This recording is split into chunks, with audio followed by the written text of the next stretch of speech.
सभी परमात्माओं को मेरा नमस्कार।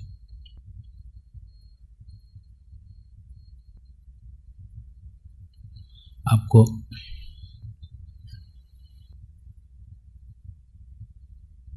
बार बार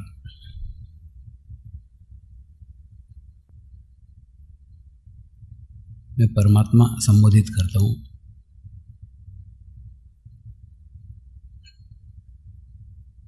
क्योंकि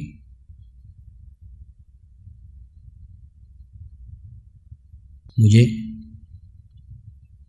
आप सभी में परमात्मा के दर्शन होते हैं। और जब परमात्मा के दर्शन होते हैं तो स्वाभाविक ही हमें एक अत्यंत आनंद की अनुभूति होती, और वो अत्यंत आनंद की अनुभूति सदैव बनी रहे,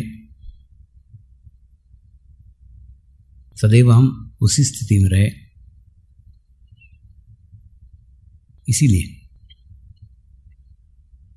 उस स्थिति के बीच आने वाली रुकावटें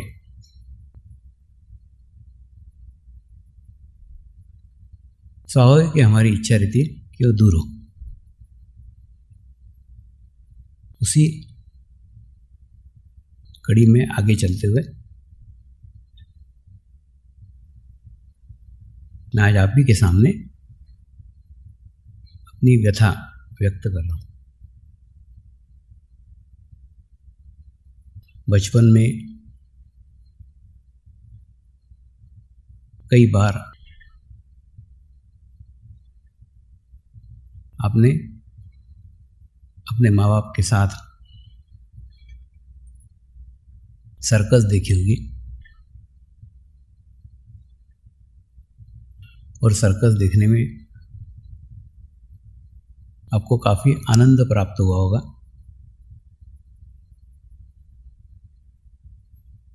और बाद में आप माँ बाप बनने के बाद वो सर्कस से मिलने वाला आनंद,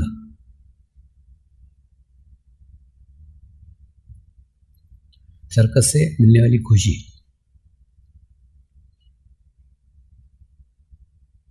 समय बीतने के साथ साथ समाप्त हो गई। और बाद में जब आपके बच्चे आपको जिद करने लग गए, सर्कस दिखाओ सर्कस दिखाओ, तब उस सर्कस में जाने में आपकी कोई रुचि नहीं थी, आपको कोई इंटरेस्ट नहीं था। लेकिन फिर भी रुचि न होते हुए भी आप अपने बच्चों के खातिर उस सर्कस के अंदर गए। 2 घंटे 3 घंटे जो भी सर्कस का शो था वो देखा।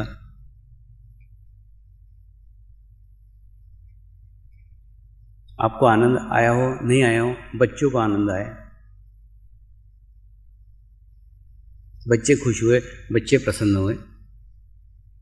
और उस सर्कस से प्रसन्नता नहीं मिली क्योंकि आप बड़े हो गए थे, लेकिन अपने बच्चों को खुश होकर के आप प्रसन्न हो गए, आप खुश हो गए, क्योंकि फिर अपनी खुद की प्रसन्नता, अपनी खुद की खुशी बाजू में रह गई थी। प्रसन्नता बच्चों की अधिक थी, बच्चों की खुशी की प्रधानता थी। तो सर्कस में आपके बच्चों ने खूब आनंद उठाया, खूब खुश हुए, खूब प्रसन्न हुए, और उनको देख करके आप भी खुश हुए। प्रत्येक सर्कस के अंदर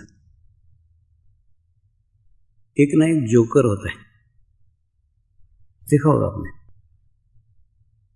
बिना जोकर के कोई सर्कस ही नहीं होती। आज ये तंबू देख करके मुझे अनायास ही सर्कस की याद आ गई। सर्कस जैसे भव्य विशाल तंबू है। तो प्रत्येक सर्कस के अंदर एक जोकर होता है और बिना जोकर के कोई सर्कस नहीं होती।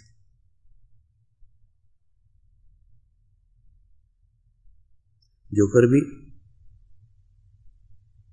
एक सामान्य सा एक मनुष्य ही होता है,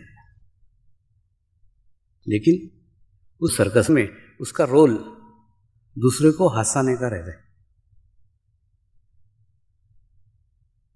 सर्कस में आएगा, उटपटांग हरकतें करेगा, उटपटांग आवाजें निकालेगा, अलग अलग कलाबाजियां दिखाएगा। उसका उद्देश्य एक ही, उसकी ड्यूटी भी एक ही कि आने वाले दर्शकों को खुश करना, प्रसन्न करना, उनको हंसाना। ठीक उसी प्रकार से वो सर्कस में जोकर आता है, अलग अलग तरीकों से लोगों को हंसाने का प्रयास करता है। लोग हंसते हैं, आनंदित होते हैं।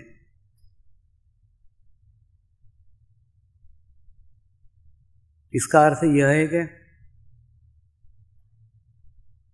कि उस सर्कस के जोकर को कोई दुख ही नहीं है। उस सर्कस के जोकर को कोई तकलीफ ही नहीं है। उस सर्कस के जोकर को कोई परेशानी नहीं है। ऐसा नहीं है, और ऐसा नहीं होता है। जहाँ शरीर आया, शरीर के साथ साथ शरीर की तकलीफें आई, परेशानी आई, सब कुछ आएगा ही। शरीर के साथ साथ वो जुड़ा हुआ है। तो जोकर के भी शरीर के साथ साथ परेशानी आएगी, दुख आएंगे, तकलीफ आएंगे, सब कुछ आएंगे। लेकिन वो जोकर उन दुखों को, उन परेशानियों को, उन तकलीफों को अपने तक ही सीमित रखता है। लेकिन वो परेशानियां, वो तकलीफें, वो दुख, वो दूसरे के सामने प्रकट नहीं करता। इसलिए प्रकट नहीं करता क्योंकि ये उसका कार्य नहीं है। जोकर का कार्य कभी भी किसी को दुखी करना, किसी को तकलीफें पहुंचाना, किसी को रुलाना, ये जोकर का कार्य नहीं। उसका कार्य लोगों को हंसाना है, लोगों को खुश करना है, लोगों को प्रसन्न करना है।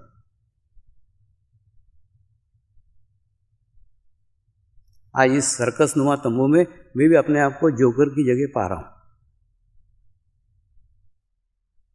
गुरु भी एक जोकर ही है, इसकी अपनी तकलीफें है, अपनी परेशानी है, लेकिन उसका रोल है सामने वाले को खुश करना, सामने वाले को प्रसन्न करना। कभी भी अपनी व्यथा, अपना दुख वो कभी भी सामने वाले तक नहीं पहुंचाता। गुरु की तकलीफें, गुरु की परेशानियां उसी तक रह के रह जाती है, वो कभी नहीं शिष्यों तक पहुंचाएगा। इसका अर्थ गुरु को तकलीफें नहीं है, गुरु को परेशानियां नहीं है, ऐसा नहीं है, लेकिन वो अपने तक सीमित रखता है क्योंकि वो उसका स्वभाव नहीं है। लेकिन आज समर्पण को 10 साल हो चुके हैं, तो 10 साल तक ये जोकर की एक्टिंग करते करते करते करते कभी मैंने अपनी व्यथा आप तक कभी नहीं पहुंची। लेकिन आपके परेशानियां, आपकी तकलीफें, आपकी समस्याएं बार बार हर पत्रों के द्वारा हजारों पत्र आते हैं, अलमारियां भर भर के पत्र हैं। सबकी समस्या आती, सबको निदान बताते, सबको रास्ते बताते, सबको मार्गदर्शन करते, सबको बताते। लेकिन आज मैं अपनी समस्या आपके सामने रख रहा हूं। 10 साल का इंतजार करने के बाद, 10 साल का वेट करने के बाद, 10 साल आपकी समस्याएं सुनने के बाद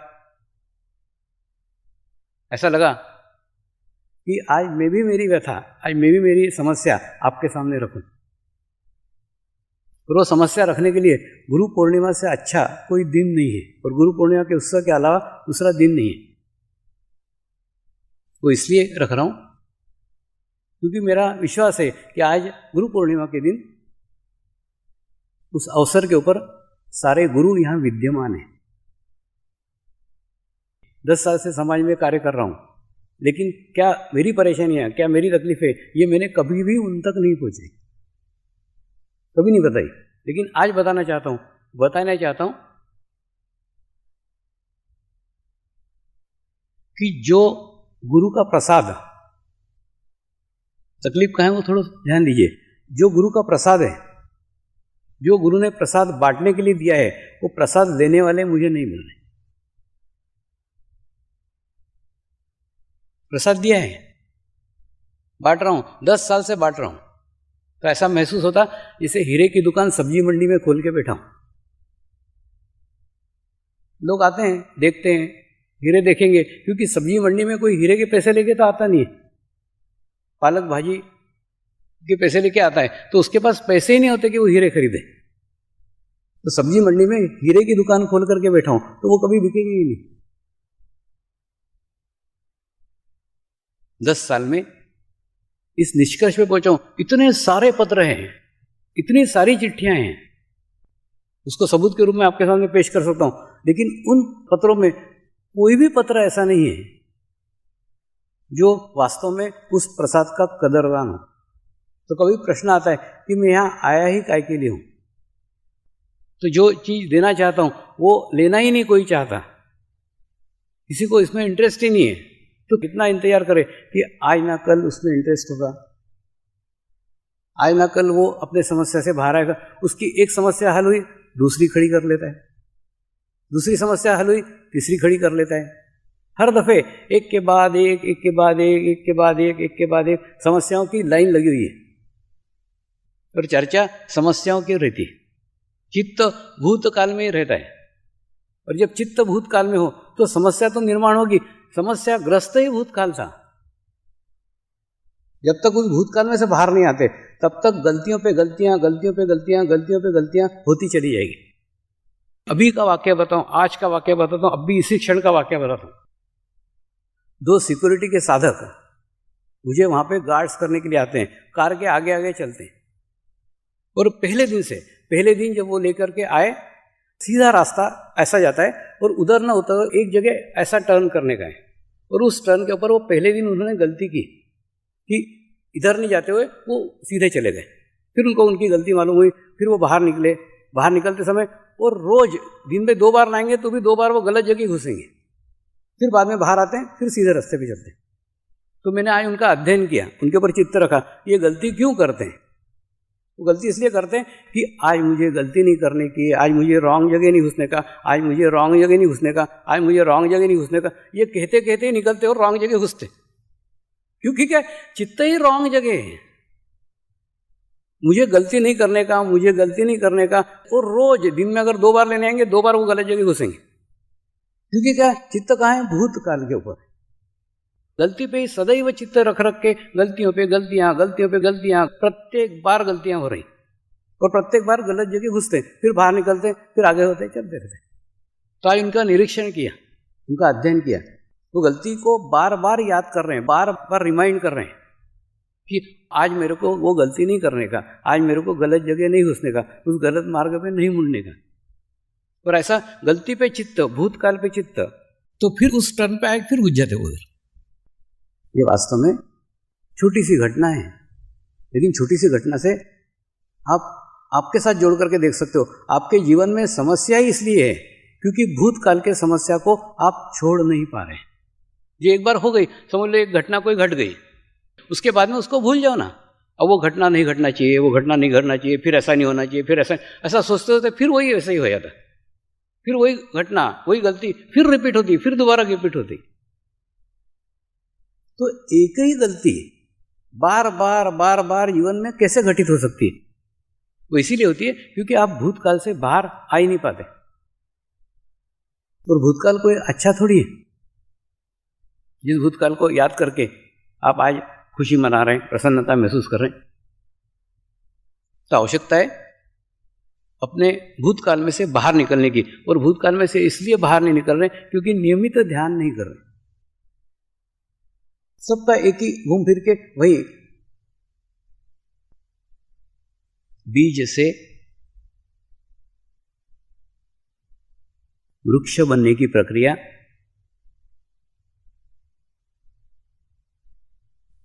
समर्पण ध्यान है। और प्रत्येक बीज में छोटे से छोटे बीज में वृक्ष बनने की संभावना छुपी हुई है, लेकिन आप उस प्रक्रिया में चलते ही नहीं है। प्रक्रिया बड़ी है, लंबी है, साधना को समय लगेगा, लेकिन निश्चित है, शाश्वत है, सदैव है। धीरे धीरे होगा। बीज अंकुरित होगा,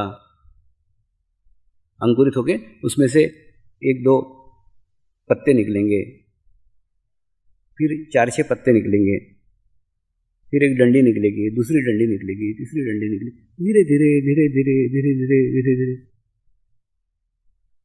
एक क्रमबद्ध तरीके से, एक संतुलन से, एक बैलेंस से। कभी एक आधा वृक्ष लगा करके देखो, वृक्ष का बीज बराबर संतुलित करते रहता है। कई बार अपने को लगता है कि नहीं, नीचे के पत्ते बहुत ज़्यादा बढ़ गए, कई बार अपने को लगता है कि नहीं, ऊपर के पत्ते बढ़ गए। नहीं, वो वृक्ष अपनी आवश्यकता के अनुसार किस तरफ पत्ते बढ़ना चाहिए, किस तरफ से हवा ज़्यादा आती है, किस तरफ झाड़ झुक सकता है, बराबर सब हिसाब किताब लगा करके बड़ा व्यवस्थित तरीके से बढ़ते रहता है। और बढ़ते बढ़ते बढ़ते बढ़ते एक छोटा सा बीज कुछ सालों में वृक्ष में तब्दील हो जाता है। तो आपको भी तो 10 साल हो गए, 10 साल में आप भी बीज से वृक्ष बन जाना चाहिए। बहुत बड़ा 10 साल कोई छोटा अंतराल नहीं है।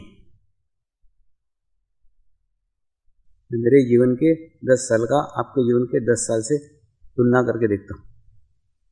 10 साल बहुत बड़ा अवधि है, बहुत बड़ा समय है।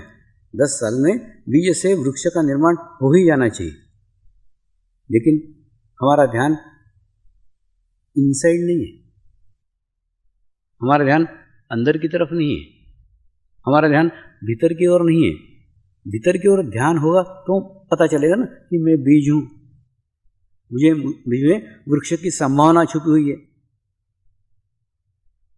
मेरे में से वृक्ष निकल सकता है, मैं वृक्ष बन सकता हूँ। ये आत्मविश्वास आएगा। लेकिन ये तब आएगा जब आप भीतर देखोगे, जब आप अंदर देखोगे, तब तक वो विश्वास नहीं आएगा। और जब तक वो विश्वास नहीं आएगा, वो अंकुरण नहीं होगा, बीज फूटेगा नहीं। बीज फूटना आवश्यक है। बीज वही फूटता है और बीज अंकुरित भी वही होता है जो बीज अपना अस्तित्व नष्ट करने को तैयार हो जाए। जो बीज रहते कि नहीं, कुछ बीज रहते हैं वो कभी अंकुरित ही नहीं होते, गणंग रहते। तो उस प्रकार से वो कभी भी भीतर जाते ही नहीं, इनसाइड जाते ही नहीं, कभी फूटने को तैयार नहीं होते। तो आपका भी प्रगति, आपका भी प्रोग्रेस बाहर है ही नहीं। आप बाहर खोज लो, बाहर है ही नहीं। बाहर की कितनी भी समस्याएं सुलझा लो, आपका जीवन समाप्त हो जाएगा, समस्या कभी भी खत्म नहीं होगी। तो बाहर की तरफ ऊर्जा को मत खर्च करो, उस ऊर्जा को भीतर की ओर लाओ, अंदर की ओर लाओ और अंदर संग्रह करो, अंदर एकाग्र करो और एकाग्र करके स्थिर हो जाओ, शांत हो जाओ। तो आप देखोगे आपके भीतर से ही अंकुरण शुरू हो जाएगा। सारी समस्याओं का निदान आपके भीतर है, आपके अंदर है। बाहर पत्ते नोचने से कुछ नहीं होगा।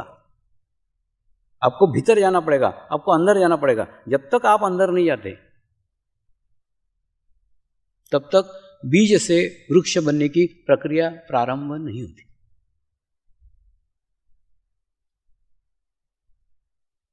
आपको शॉर्टकट चाहिए। आपको बीज से वृक्ष बनने की प्रक्रिया लंबी लगती है, आपको एकदम फल चाहिए, तो फल तो दूसरे झाड़ का होगा, दूसरे के सहारे होगा, दूसरे की मदद से होगा। मुझे आपको स्वावलंबी बनाने का है, आपको आपके पैर पे खड़ा करने का है, मेरे ऊपर डिपेंड नहीं होने का। आपके समस्याओं का निदान आप खुद खोजो, और वो आपके भीतर है, आपके अंदर है। तो बार बार चिट्ठियां लिख करके क्यों सहारे पे खड़े रहते हो? अरे कब तक लोगे और कब होगे? 10 साल हो गए ना। तो वास्तव में जो देने के लिए इस समाज में आया हूं, गुरु ने जो गुरु प्रसाद देने के लिए भेजा है उसका लेने वाला तो कोई मिल ही नहीं रहा है। कोई प्रसाद की इच्छा से नहीं आता, कोई आध्यात्मिक उन्नति की इच्छा से नहीं आता, सब कोई ना कोई समस्या वहीं तक सीमित है। मैं तो कह रहा हूं उनको धन्यवाद दो, तुम्हारे जीवन की समस्याओं को धन्यवाद दो कि उनके कारण आप यहां तक पहुंचे। वो निमित्त थी, छोड़ दो उसको। जैसे मंजिल पे पहुंचने के बाद में फिर छोड़ देते हैं, किस सीढ़ी से आए, कहां से आए, क्या करने का उसका। वो निमित्त थी, बीमारी निमित्त थी, वो समस्या निमित्त थी, वो प्रॉब्लम निमित्त थी, वो व्यसन निमित्त था। निमित्त था ना, उसको छोड़ दो ना, उसी को पकड़े रहते हो। यानी जो पकड़ना चाहिए वो नहीं पकड़ते, जो नहीं पकड़ना चाहिए वो पकड़ते हो। तो पकड़ना चाहिए अनुभूति। आपको जो अनुभूति हुई उस अनुभूति को पकड़ो। आप क्या करते हो, अनुभूति को नहीं पकड़ते, आप पकड़ते हो समस्या को, और समस्या को पकड़ करके फिर दूसरी समस्या खड़ी करते हो। तीसरी श्रृंखलाबद्ध चल रहा है, 8-8 साल 10-10 साल हो गए, समस्याओं पे समस्या, समस्याओं पे समस्या, समस्याओं पे समस्या चल रहा है। कभी भी आप देखो ना कहां खत्म हुई है, कभी खत्म ही नहीं होगी। समस्याओं का निदान भीतर है, समस्याओं का निदान अंदर है। थोड़ा अंदर जाको, थोड़ा अपने लिए समय निकालो। समय नहीं देते हो, ये जितना आसान समझ रहे हो ना उतना आसान है नहीं। खुद के लिए समय देना बहुत आवश्यक है। कितने लोग हैं जो अपने आप को समय देते हैं?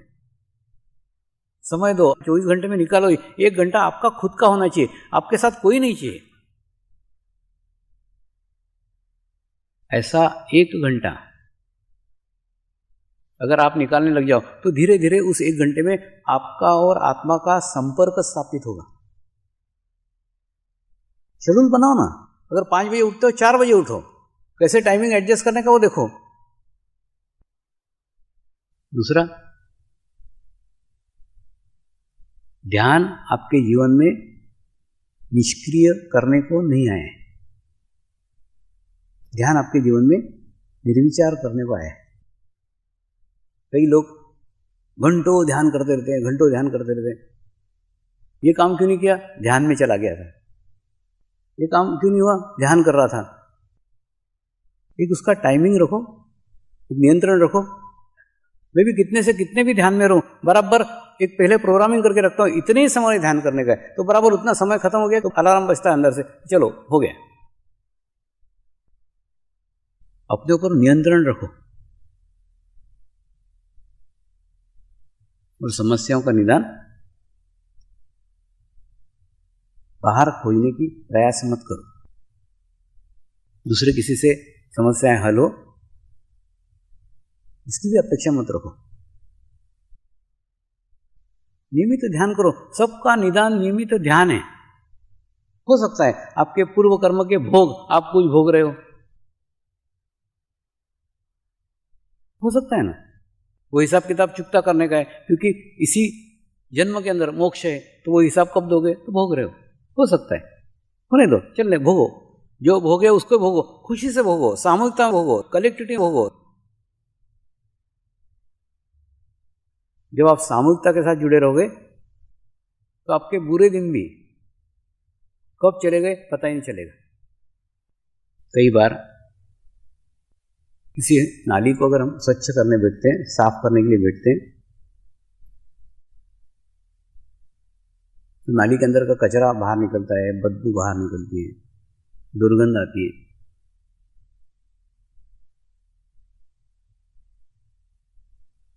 ठीक उसी प्रकार से जब ध्यान करने बैठते हैं, बुरी बुरी घटनाएं याद आती है, बुरे बुरे लोग याद आते हैं, ध्यान में विचलित करते हैं, आने दो, उसको रोकने का भी कोशिश मत रखो। जो भीतर है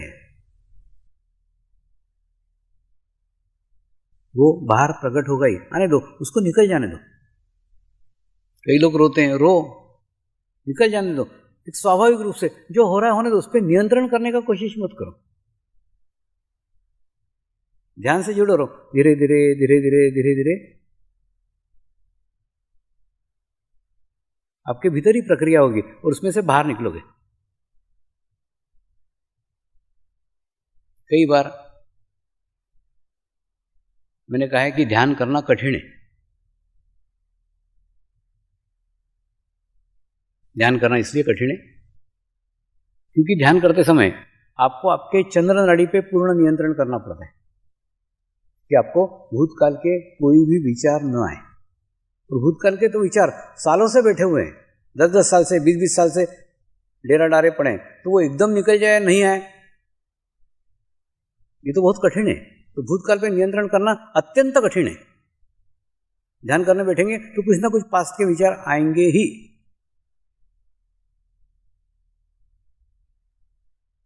दूसरा, भविष्य की चिंता सताएगी, भविष्य के विचार आएंगे, आगे क्या होगा, भविष्य कैसा होगा। तो ध्यान करते समय इसलिए कठिन है कि भूतकाल के विचारों पर संपूर्ण नियंत्रण करना, भविष्यकाल के विचारों पर संपूर्ण नियंत्रण करना, और दोनों नाड़ियों पर अगर नियंत्रण हुआ तो चित्त बीच में आएगा। कितना कठिन है। चित्त तो फुटबॉल जैसा इधर के उधर, उधर के इधर होते रहता है। इधर की टीम उधर फेंकती, उधर की टीम इधर फेंकती। भूतकाल वाले भविष्य में फेंकते, भविष्य के भूतकाल में फेंकते, चलते रहते। चित्त को स्थिर करना अत्यंत आवश्यक है कि वो भूतकाल में भी नहीं जाए, भविष्य काल में भी नहीं जाए। हो सकता है गुरु सानिध्य में, सामूहिकता में हो सकता है, लेकिन सदैव गुरु सानिध्य और सदैव सामूहिकता कहां से लाए। तो जो कार्यक्रमों में आते हो कि नहीं, प्रथम उस कार्यक्रम के यादों को अपने चित्त में बसा लो। अब जैसे इस गुरु पूर्णिमा में आए हो, कैसे आए, कौन से रास्ते से आए, कौन से होटल में रुके, कौन से पंडाल में आए, पंडाल में कौन कौन मिला, कौन से सेंटर के नए लोग परिचित मिल गए, कौन से नई पहचान बढ़ी, सब एक एक छोटी छोटी छोटी छोटी छोटी चीज याद करो। ये तो लिख डालो एक डायरी में।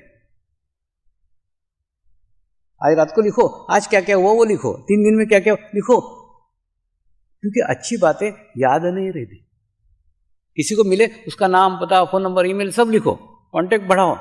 जितना आपका आपस में मेलजोल होगा, मेरा सेंटर, मेरा स्टेट, ऐसा पकड़ करके मत बैठो, फिर मेरा मेरा मेरा ही रहेगा।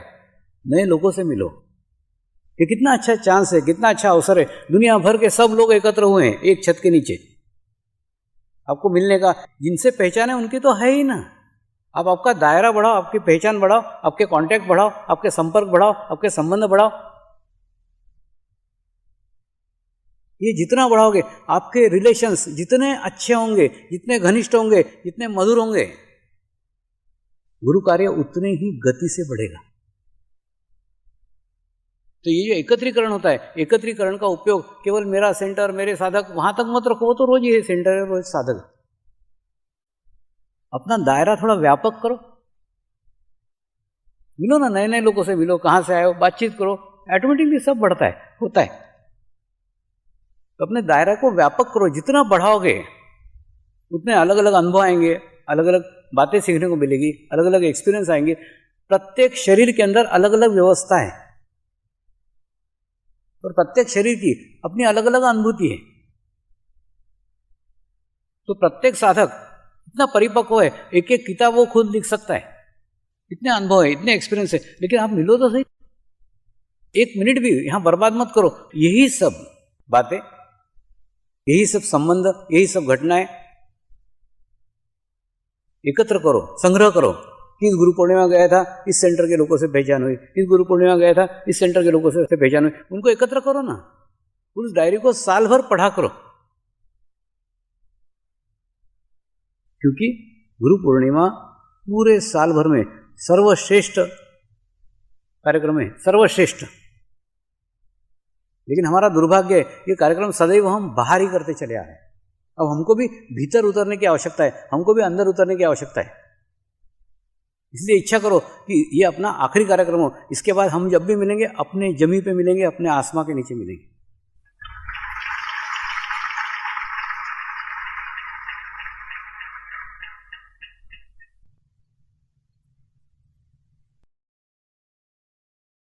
Thanks for watching. Like, Comments share, and subscribe.